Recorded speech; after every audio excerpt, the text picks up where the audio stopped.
لله نحمده تعالى ونستعينه ونستغفره ونعوذ بالله من شرور أنفسنا ومن سيئات أعمالنا من يهده الله فلا مضل له ومن يضلل فلا هادي له وأشهد أن لا إله إلا الله وحده لا شريك له وأشهد أن محمدًا عبده ورسوله صلى الله عليه وآله وسلم. يا أيها الذين آمنوا اتقوا الله حق تقاته ولا تموتن إلا وأنتم مسلمون. يا أيها الناس اتقوا ربكم الذي خلقكم من نفس واحدة وخلق منها زوجها وبث منهما رجالا كثيرا ونساء واتقوا الله الذي تساءلون به والأرحام إن الله كان عليكم رقيبا. يا أيها الذين آمنوا اتقوا الله وقولوا قولا سديدا يصلح لكم أعمالكم ويغفر لكم ذنوبكم ومن يطع الله ورسوله فقد فاز فوزا عظيما. ألا وإن خير الكلام كلام الله وخير الهدي هدي نبينا وحبيبنا ومولانا محمد صلى الله عليه وآله وسلم وشر الأمور محدثاتها وكل محدثة بدعة وكل بدعة ضلالة وكل ضلالة في النار. أما بعد فإن الله سبحانه وتعالى كما قال سيدنا عمر رضي الله تعالى عنه إن الله أعزنا بالإسلام ومهما ابتغينا العزة في غيره أذلنا الله. والله تعالى يقول في كتابه ولله العزة ولرسوله وللمؤمنين ولكن المنافقين لا يعلمون. Donc Allah, dans son livre, dans le Coran, nombre de fois, il cite le mot Izza ou bien Al-Izza dans différentes occurrences. Rien que le mot Al-Izzatu, comme ça, avec cette orthographe, il est cité 10 fois dans le Coran. Et en tant qu'attribut et nom d'Allah, Al-Azizu, souvent suivi soit de Al-Hakim, soit précédé de Al-Qawi, soit suivi aussi de Ar-Rahim. Il dit Al-Azizu Al-Hakim 9 fois, 10 fois plutôt, rien que dans Surat Al-Baqarah et Al-Imran. 5 fois dans Surat Al-Baqarah, 5 fois dans Surat Al-Imran, Allah s'attribue les deux qualificatifs Al-Aziz ou Al-Hakim. Et curieusement, rien que dans Surat Al-Shu'ara, les poètes, la sourate les poètes, Allah cite à 9 reprises Al-Aziz al-Rahim, Al-Aziz al-Rahim, Al-Aziz al-Rahim. Dans Surat Al-Shu'ara. Et je parlerai bien entendu de Al-Izza. أتكلم عن العزة لأن هذا الخلق. Parce que l'Izza, avant tout, c'est un comportement, c'est un caractère, c'est une attitude et une conduite. Ce n'est pas une philosophie, ce n'est pas une croyance, et moins encore une prétention déclarative. Non, c'est une attitude. C'est un état d'âme. L'âme de la personne, elle l'est ou elle ne l'est pas. soit cette âme, elle est imbue, elle est emplie et riche de cette izza, ou elle en est totalement dépourvue, ou bien elle se rapproche de l'une ou de l'autre. قلت إذن العزة ذكرها الله تعالى في القرآن الكريم كصفة وكخلق وكهيئة نفسية يشعر بها الإنسان في قرارة نفسه. Donc je disais que la fierté c'est un comportement, c'est une qualité, c'est une disposition, une attitude d'une personne. Et je tiens à préciser d'ores et déjà que ça n'a rien à voir avec l'orgueil. La fierté, ce n'est pas de l'orgueil. Ce n'est pas non plus de la vanité, non plus de l'arrogance, ni aucune forme de supériorité. Être fier, ce n'est pas être supérieur à qui que ce soit. Non. Être fier, c'est seulement avoir une estime de soi, d'avoir un amour propre, Hein? Moi, comme je suis, en tant qu'être humain déjà, Allah m'a honoré, donc je dois être jaloux de cet honneur, de cette honorabilité qu'Allah m'a accordée. Allah m'a honoré. Hein? Il m'a donné de l'honneur, de la dignité. Pourquoi devrais-je me comporter de manière indigne? Pourquoi je vais brader mon honneur? Pourquoi je vais négocier mon honneur et ma fierté? Donc, être fier, c'est avoir le souci de sa dignité, être soucieux de sa dignité, être tout le temps sur le qui-vive, être tout le temps attentionné, être tout le temps en alerte. Tout ce qui peut toucher ma dignité me révolte.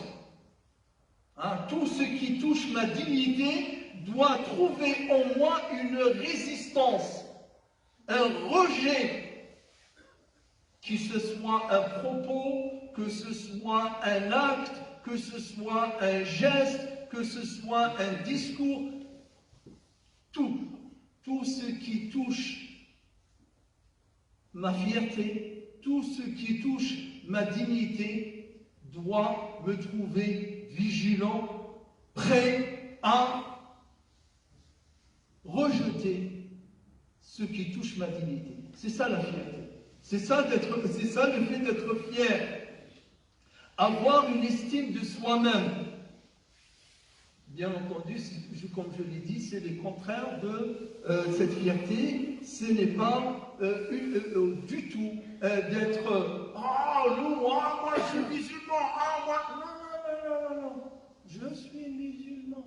Même si je le dis à basse voix, même si je le dis, je le murmure sans le prononcer, l'essentiel c'est ce qu'il y a dans ton cœur. C'est ce qu'il y a dans ton esprit. C'est ça l'estime de soi, c'est ça la fierté. La fierté, elle est avant tout dans le cœur, elle est avant tout dans le mental. Elle n'est pas dans le blabla. Parce qu'aujourd'hui, nous avons beaucoup de blablateurs qui blablatent. Mais quand on les cherche, ces blablateurs, quand on a besoin d'eux, quand on a besoin de leur fierté, de leur dignité, de leur amour-propre, de leur estime de soi, on ne les trouve pas. Et de toutes les façons, on n'a pas besoin d'eux, de ces gens-là. Juste qu'eux-mêmes, ils aient besoin d'eux-mêmes, et qu'ils aient une fierté envers leur personne et envers ce qu'ils sont ou ce qu'ils disent être. إذن العزة أيها المسلمون ذكرها الله تعالى أكثر من 90 مرة. العزيز الحكيم القوي العزيز العزيز الرحيم. ذكر هذا لماذا؟ ذكر هذا لأن الإيمان مربوط بالعزة. الإيمان مربوط بالعزة. La foi, l'iman, il est inséparable, il est indissociable de la fierté. On ne peut pas être quelqu'un qui a la foi, et quand je dis la foi, c'est avant tout la foi en Allah, subhanahu wa ta'ala, quelqu'un qui est véritablement, authentiquement, sincèrement, il a l'iman d'Allah subhanahu wa ta'ala, automatiquement, il est quelqu'un qui a l'estime de soi, qui a un amour propre, qui a une confiance en lui-même. Parce que sa confiance en lui-même, il la tient d'où? Il la tient d'Allah subhanahu wa ta'ala. Cette confiance en soi, nous la puisons de notre confiance en Allah subhanahu wa ta'ala. Quand on a confiance en Allah, quand on a la confiance en la parole d'Allah et les enseignements auxquels Allah nous invite à adhérer, quand on a tout ça, on a cette confiance, on a confiance dans le chemin que nous suivons et le chemin que nous empruntons. Pourquoi? Parce qu'il vient d'Allah subhanahu wa ta'ala. إذن العزة أيها المسلمون. Et quand on parle d'Allah subhanahu wa ta'ala, l'izza pour ce qui est d'Allah subhanahu wa ta'ala, al-azizu al-hakim. Le mot aziz, la racine même, elle s'écrit avec ayn et deux fois zay. Deux fois zay. Zay, zay, qu'on abrège par une shedda, on dit azza. Ya'uzzu. Azza, Ya'izzu, Azza, Ya'azzu. Et selon qu'on mette une fatha sur l'ayn, ou on met une kasra sur l'ayn, ou on met une dhamma sur l'ayn, Azza Ya'azzu, le mudara, Azza Ya'uzzu, Azza Ya'izzu, on a un enrichissement. Ça parle soit de l'honneur, soit de l'inaccessibilité, soit de la force, soit de la puissance, soit de la gloire, soit de la grandeur, soit de la rareté. La rareté. La rareté. Quand en arabe on dit que quelque chose est rare, c'est-à-dire difficilement trouvable ou introuvable presque, on dit azza. On dit azza. Azza. Ou on dit aziz. Il est vraiment peu trouvable. Il est peu disponible. Et ça va de soi aussi. Ça veut dire qu'il n'est pas banal, qu'il n'est pas à portée de tout. C'est qu'il n'est pas là, je dirais, en quantité abondante, au sens où il perd de la valeur. Non, c'est parce qu'il a de la valeur qu'il est rare. D'ailleurs, tous ceux qui ont fait un peu d'économie savent le lien entre la rareté et la valeur. Hein, ce qui est rare a souvent de la valeur. Le diamant a de la valeur parce qu'il est rare. L'or, pareil, il a de la valeur parce qu'il est rare, il n'est pas trouvable. Ce n'est pas comme l'inox ou bien comme le zinc ou autres matériaux. إذن عباد الله حديثنا عن العزة حتى نتذكر أن الله سبحانه وتعالى أمرنا أن نستمد العزة منه وأن نكون أعزاء وأن تكون عندنا عزة النفس. أسأل الله تعالى أن يجعلنا من الذين يستمعون القول فيتبعون أحسنه. أولئك الذين هداهم الله وأولئك هم أولو الألباب والحمد لله رب العالمين.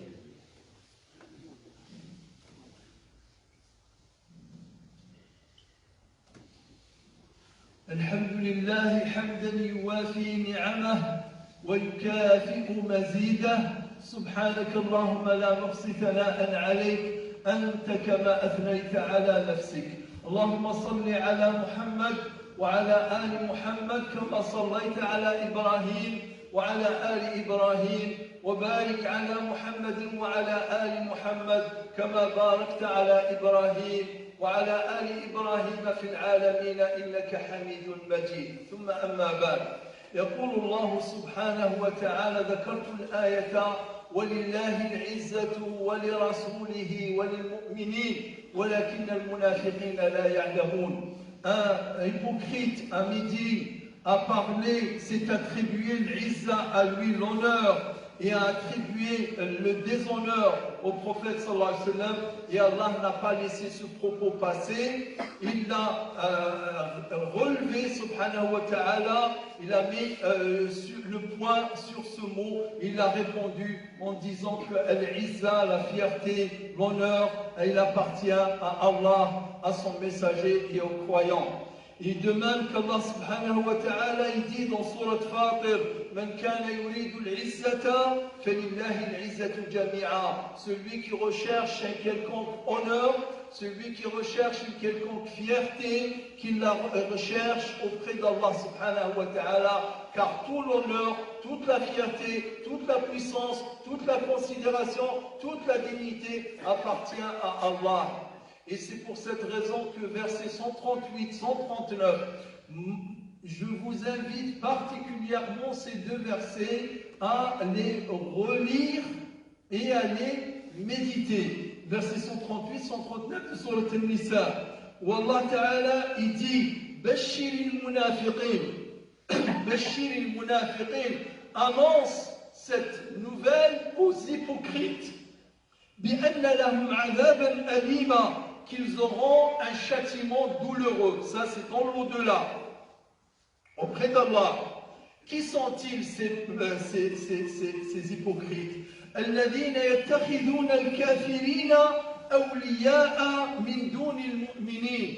Ceux qui prennent les kafirin, les mécréants, pour des alliés en dehors des croyants. Et là, je dois m'arrêter. Parce que beaucoup font tout un boucan sur le kafirin. Le kafirin, dans son acception simple, c'est celui qui refuse l'islam, c'est celui qui refuse Allah, qui tourne le dos à Allah. Et Allah il lui a donné la liberté de décider de ce qu'il veut. C'est pas à moi de le forcer à être croyant ou bien de croire en Allah, ni quiconque. Ni même le prophète sallallahu alayhi wa sallam. Combien de versets Allah dit au prophète sallallahu alayhi wa sallam, rappelle, fais le rappel, fais l'exhortation. Tu n'es pas un commandeur. C'est pas à toi de commander aux gens, c'est pas à toi de forcer les gens d'être croyants ou non croyants. Ce n'est pas de cela dont il s'agit. Et je vais vous dire même plus. Il y a des non-musulmans dans ce pays et dans d'autres. Moi personnellement, en qui j'ai plus confiance. J'ai plus confiance. Ils ne sont pas musulmans. Et j'ai confiance en eux. Pourquoi? Parce qu'ils sont intègres. Parce qu'ils sont honnêtes. Parce qu'ils sont droits. Parce qu'ils sont sincères. Malheureusement, il n'y a pas des mille et des cents, mais ils y sont. Soit qu'on les a connus dans la vie, ou on les a connus sur 20, 30 années, ils n'ont pas changé. Alors que vous avez certains imams, certains recteurs de mosquées, certains responsables, soi-disant religieux, c'est comme des girouettes. Tous les mois, il a un discours. Tous les 6 mois, il a un discours. Il n'arrête pas de tourner, il tourne, il tourne. Comment tu peux avoir confiance en celui-là? Comment tu vas dire que lui, c'est un mécréant, je le rejette, et lui, c'est un musulman, je le prends pour allié? Non, je ne le prends pas pour allié. Au contraire, je le surveille et je redoute ce qui peut venir de lui. Alors que l'autre, je peux dormir les yeux fermés, bien sûr. C'est-à-dire sur mes deux oreilles, si je puis dire ainsi, en toute confiance. Donc attention, nous ne sommes pas là en train de faire de la ségrégation bête.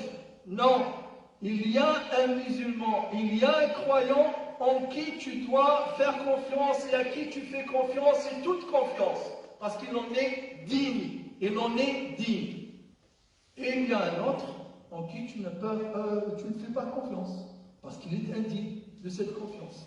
Et donc c'est pour ça Allah subhanahu wa ta'ala nous parle de ces kafirin, de ces mécréants qui ont de la malveillance.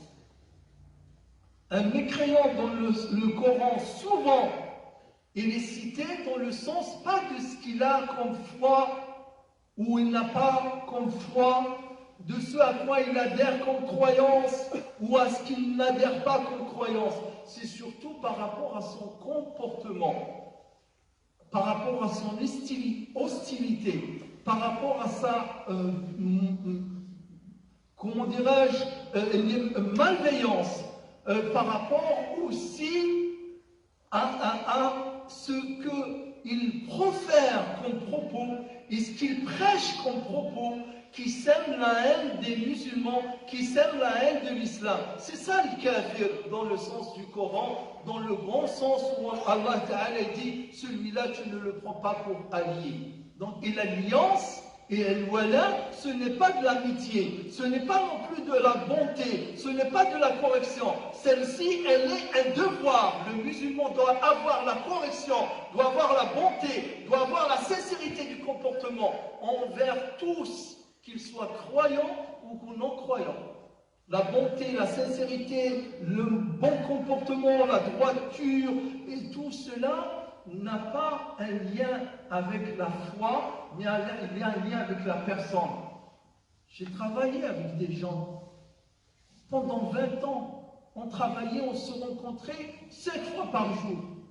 Ils ne m'ont jamais fait de mal. Ils n'ont jamais parlé derrière mon dos.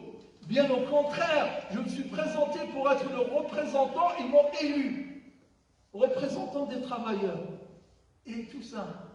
Alors, c'est quoi cette folie-là de représenter les musulmans comme s'ils étaient là en train de faire le tri entre les gens, lui il est croyant, lui il n'est pas croyant, lui il est demi-croyant. Non, on a le croyant qui a les qualités, qui a le caractère, qui a la conduite, qui a le discours, qui a les positions d'un croyant, et on a l'hypocrite dont parle le verset 138-139, où Allah il dit avance à ces hypocrites qu'ils ont un douloureux châtiment auprès d'Allah. Ceux qui cherchent à être les alliés des mécréants qui sont hostiles aux musulmans, recherchent-ils de l'honneur auprès d'eux? Je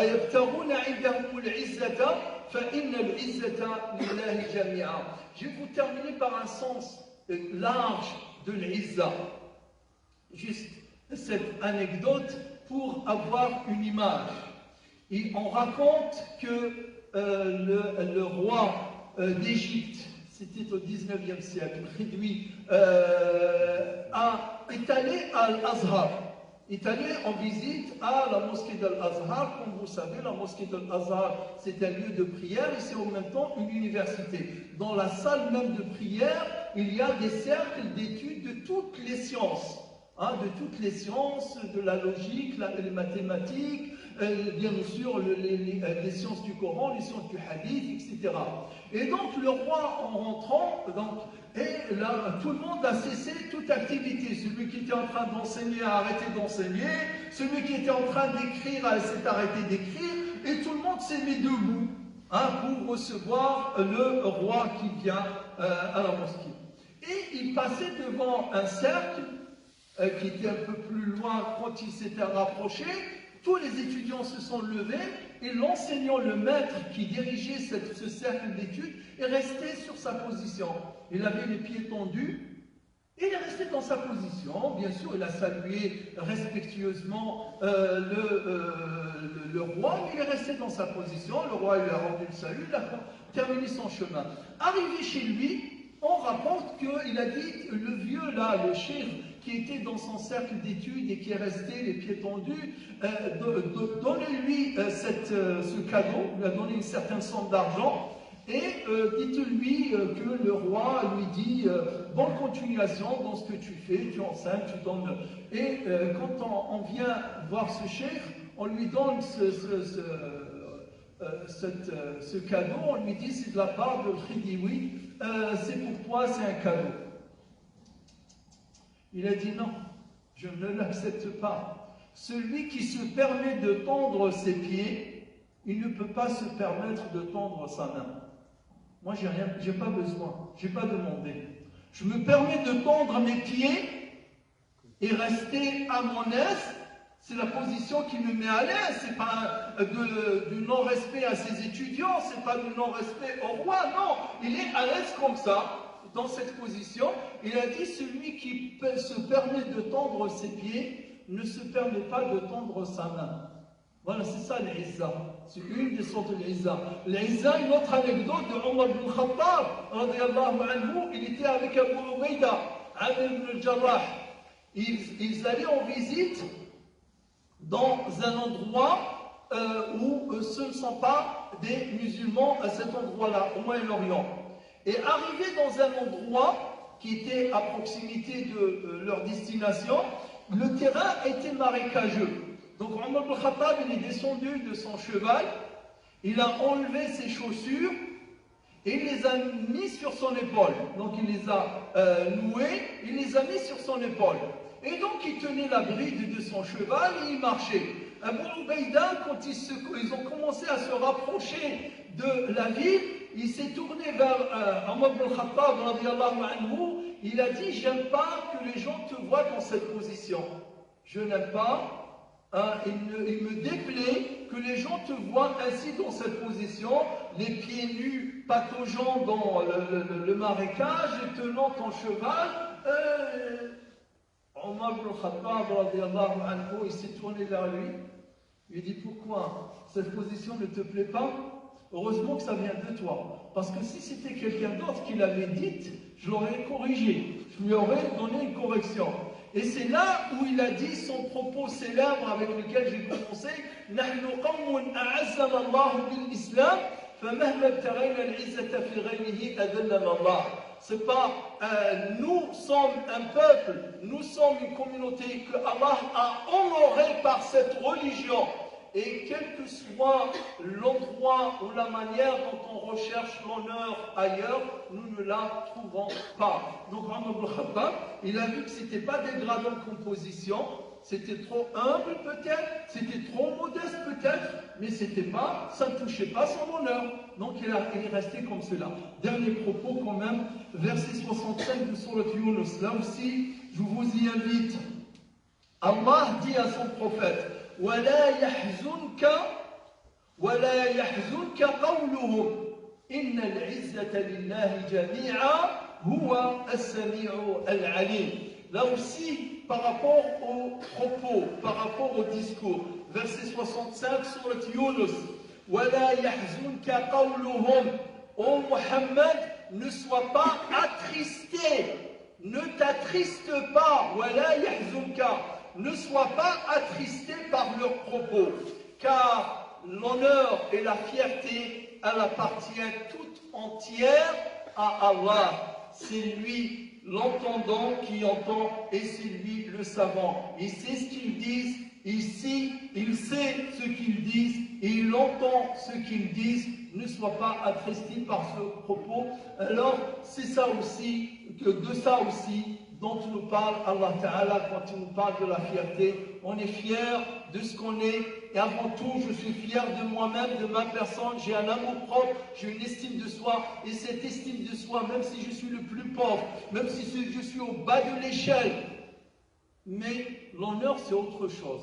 L'honneur ce n'est pas de la richesse, la fierté ce n'est pas de la richesse, la fierté ce n'est pas d'avoir un rang, une certaine puissance, c'est ce que je suis dans ma tête et c'est ce que je suis dans mon cœur. As'alullah ta'ala an yarzuqana khuluqa al-izzati wa an yaj'alana a'izza. Allahumma a'izz al-islam wal muslimin. Allahumma a'izz al-islam wal muslimin. Allahumma a'izzana bil islam waqifin. وأعزنا بالإسلام قاعدين وأعزنا بالإسلام راقدين ولا تشمت بنا أعداء الحاسدين. اللهم اشف المرضى اللهم اشف المرضى اللهم اشف المرضى وعاف الأصحاء منا واغفر لنا ولوالدينا آمين والحمد لله رب العالمين.